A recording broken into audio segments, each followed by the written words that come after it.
YouTube mostly folks, what's up? This is why I'm on the Madcow 5x5 program from here forward for the summer. My injury recovery on the tendonitis has basically put the situation to where I can't do very much torso volume, but there is an amount that I can do already.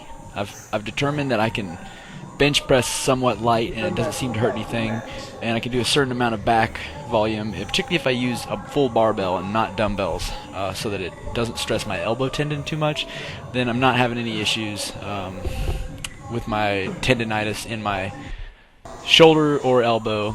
And the shoulder one actually was hurting me on squats too, although today it didn't really feel like it was messing anything up. So I thought Madcow 5x5. I'm always thinking, how can I get gains even though I'm hurt right now and recovering from being hurt? And so Madcow 5x5 starts really, really light, and it ramps up on you in a linear progression model really fast, to where in a few weeks you're lifting the craziest weights, but like at the very beginning you're lifting almost nothing, it seems like, for the point being that now you're squatting 3 times per week. It's more like a basic 3-day per week strength program where you use full body and you do bench, squat, and everything like almost every time you work out. So my body does not recover well from adding an extra frequency on legs, so I was like, whatever the most conservative possible way I can start Madcow sounds fine by me, because that'll allow me the recovery, kind of an active recovery during the first couple of weeks, because at this point my tendonitis has healed up to the point where it doesn't hurt necessarily if I don't aggravate it. So and I'm able to get through this workout. I only had one moment of aggravation on any of my tendonitis, and it's that elbow tendon, which is, the elbow one is probably more like tendinosis or something. And I've already reduced the stress on it by starting to wear a brace at work, so that over time should help it heal up faster. And meanwhile, I'm not going to do any arm exercises. I'm just going to do major compound lifts, and I'm doing the 5x5 because ultimately that cuts down the reps. I'm doing a really fixed amount of reps. I'm not doing any really, accidental failure work. So that would allow me to operate in a really safe range, so I don't start rapidly losing strength while these tendons heal. This sort of work is definitely not aggravating my tendonitis any worse. So this is probably the level of strength maintenance I need to have in order to even allow those tendons to heal in the first place. It's tricky healing tendonitis. You have to get back to work with it as quick as you can, and you've got to reduce the sort of constant stress on it. See how some of these sets are really light? I mean, that's something about Madcow that would kind of discourage me from even doing it on a normal, just my own mentality. I don't love coming in and lifting light. But like when I've got injuries where I know it's like I just feel great just about the fact that I'm able to get through the workout and do motions and stuff without actually feeling a pain, then I'm able to do this, and that's going to help me, kind of mentally approach the Madcow program, because that's one of the problems is you have to give about 4 or 5 weeks away from the first 4 or 5 weeks. You're lifting you're probably never going to hit anywhere close to failure on anything. And that can be a bit frustrating. Now, these top-end row sets did aggravate my right elbow tendon a little bit on like the final rep, which, a little tweakage on that elbow is kind of unavoidable if I'm going to even use my arms, which is just sort of not negotiable. But it has been improving over time, very slowly, the more I reduce like unnecessary stress. And I'm only just now reaching the point where I'm not going to do any more arms. I'm not going to do any more until it's completely healed. I'm just going to do my compounds. So I just really want to maintain strength and let that tendon heal, and then after that's done, I can go ham on it.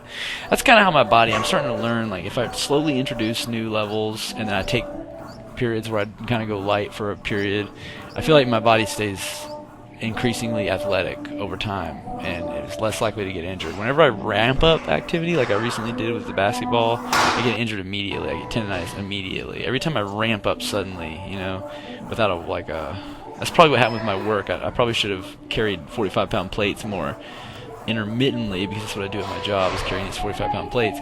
If I'd been doing them, like maybe built up to it before even doing the work as a job, then maybe it would have prevented the tendonitis that came from it. But I can usually rehab it pretty quick by doing some kind of an active recovery workout type program where I work hard what my body is able to work hard on, and then let the rest of the body kind of, and use that to burn up calories and energy and keep myself athletic, but then use the other areas kind of just minimize them. I mean, I'm going to lose some bicep peaks here. Might not have as big. I mean, my triceps will probably still be big if I'm doing all this pressing, and I'll still probably be able to introduce chins pretty soon, and I'll use that as my arm exercise. But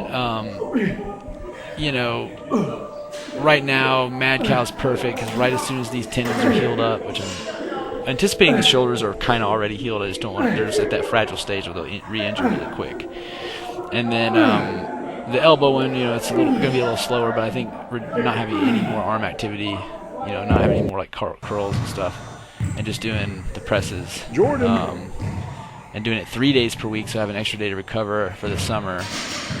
I may implement this program in the summer every year from now on because I feel like I get too much activity in the summer because I'm always like playing sports and stuff, and it's just like not real. And I go on walks with friends and stuff. It's just not realistic. I'm gonna not snap myself up doing a 4 day per week kind of going for broke program. I probably need more recovery time being a complete lifetime natural. Like, it's just not that easy always to recover.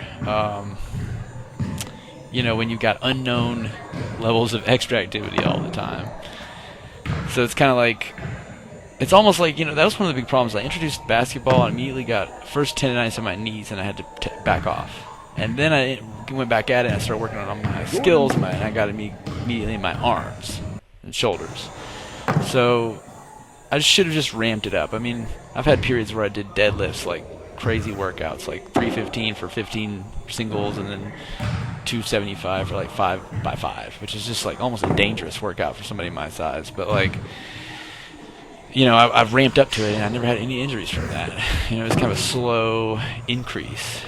Next up, I want to show you my training partner, Roy Allison Davis. He destroyed these box jumps. He took it up to another height. And bear in mind, he's pretty tall, so that is a serious jump right there. That is way up. We've only been doing this for 2 weeks, trying to get our dunk skills up, but yeah, I figured he's the one usually always filming all these clips, so y'all get a chance to meet him. One of my BFFs from back in the day. But yeah, he just completely destroyed these. These are like scary high. I'm gonna kill this one in a couple of weeks, but I'm not ready for this. I looked at it and my nerves were like, no. Like, comment, and subscribe. I sure do appreciate all your time.